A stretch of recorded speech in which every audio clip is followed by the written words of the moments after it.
Story of Seasons Grand Bazaar might actually be the perfect entry point for anyone who's never played a Story of Seasons before. And yes, I'm saying that as a first time player. As a huge fan of cozy games, especially farming ones, I have been so excited to try it. I'm Toxi and I make weekly cozy game videos, so don't forget to subscribe to see more Story of Seasons as well as helpful guides and tips for all of your favourite cozy games. Thanks to Marvelous Europe, I received a review code so I could play early. I've played enough to get a real taste of what the game has to offer, but there is a lot of content in the game, so consider this an honest first impressions video rather than me trying to review the whole thing. If you don't know what Story of Seasons Grand Bazaar is, it's a cozy farming life sim game where you help revive Zephyrtown's market through farming, raising animals, crafting, and preparing for lively bazaar days. It releases on the 27th of August for Nintendo Switch, Switch 2, and PC via Steam. Story of Seasons Grand Bazaar is a game I've been really curious about, partly because this is actually my very first Story of Seasons game. I've not played any of the others or Harvest Moon, so for me this is a brand new game. I feel like a lot of people are going to love it, and I feel like it will get new players like myself into the series. So let's talk about how it runs. For reference, I played on PC with a PS5 controller and it ran absolutely beautifully. Everything felt smooth, colourful, it was really polished, I didn't have any crazy frame drops, no weird stutters, nothing. I mean, I didn't expect to, but I still have to let you know. According to other creator videos, it also runs really well on Switch too, which honestly makes me so happy because these kinds of games just feel right to be played handheld.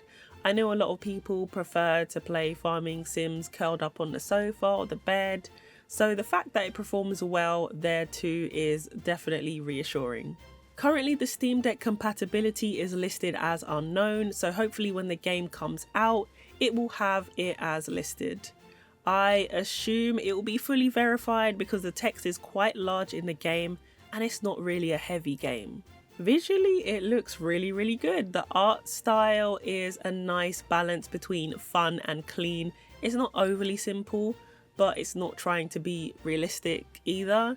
You can create your character at the start, however the skin choices are a little limited. It was a big jump between the last two options. I picked the darkest one. Although I didn't really like the look of it on the creator menu, in game it actually looks fine. The voices are a highlight that I really liked. I wasn't expecting them to stand out as much as they do, but they're really nice. You can really feel the warmth and personalities of the characters. It made meeting new people around the town feel really nice, which is something I appreciated as a new player, as a lot of similar games don't have voices, which is fine, but I really like when you can hear the characters' voices. Now, as someone brand new to Story of Seasons, I really want to talk about how approachable the game felt. The tutorials are paced out and clear. It's not a crazy tutorial that takes ages. It's a little text card with some images and they show up as you need them rather than dumping everything on you all at once. That was a huge plus because sometimes games just throw a bunch of information at you all at once and it just gets overwhelming. Here the game eases you in, but if you're someone who's played before, you can skip them entirely, and I like that balance. It felt like the game was saying, we'll help you if you need it, but if you don't, just go ahead and get to work. So let's talk about some of the gameplay features. Crafting was one of the things that I really liked. Instead of having different crafting stations that you have to place everywhere, everything happens at the windmill, and I cannot tell you how good that feels. It's so much less fiddly than in other games where you're juggling a workbench, a kitchen, a loom, a smelter, and who knows what else. Here you just have your windmill, and it covers everything from refining to processing. You do have to wait for the items to process, but on windy days it's faster. However, you can only process 6 things at a time. There are other windmills to unlock, so I assume that's the remedy for that. 4 cooking meals you can cook in your house, and that was really easy, and I did like that there wasn't a really long cooking animation. Another thing I really loved about your house is that your barn and your storage are attached to your house. So it makes everything nice and neat and tidy, so you don't need loads of barns and coops everywhere, it's just all contained together. I never thought I'd say this, but fishing I enjoyed. The fishing system I really enjoyed. It's simple but fun, and usually in farming games, fishing can be hit and miss for me, with the mechanics stressing me out to the point that I won't even fish unless I have to. But here you just push the left Joy-Con or toggle in the direction to get the fish tired, and then you'll be able to catch it. So the really fun part, the Bazaar day. This is the big feature of the game. Honestly, I wasn't sure how I'd feel about it at first because I feel like markets can be a little bit overwhelming, but in Grand Bazaar it is handled really well. Your first market is guided, so it's kind of like a practice round, and that gave me the confidence to settle into the rhythm. Bazaar days feel really exciting and lively, and preparing for them becomes a little routine cycle. Instead of just dumping stuff into your shipping box, you're setting up a stall, engaging with customers, and seeing your town come alive. You have your little table, you display your items, you ring the bell to attract the customers, and then you press the action button to sell to them. You can also decorate your stall as you progress, so it won't be looking bare bones. There were a few things that I didn't like as much. The inventory. You don't have a global inventory, meaning you always need to move things from your storage into your bag to use and craft with them. It's a small thing, but it can be frustrating when you're trying to check what you can craft. There is no fast travel, at least not in the hours I've played. Maybe something unlocks later, but as of now I've been running and gliding it everywhere, which I guess the glider is the fast travel, I suppose.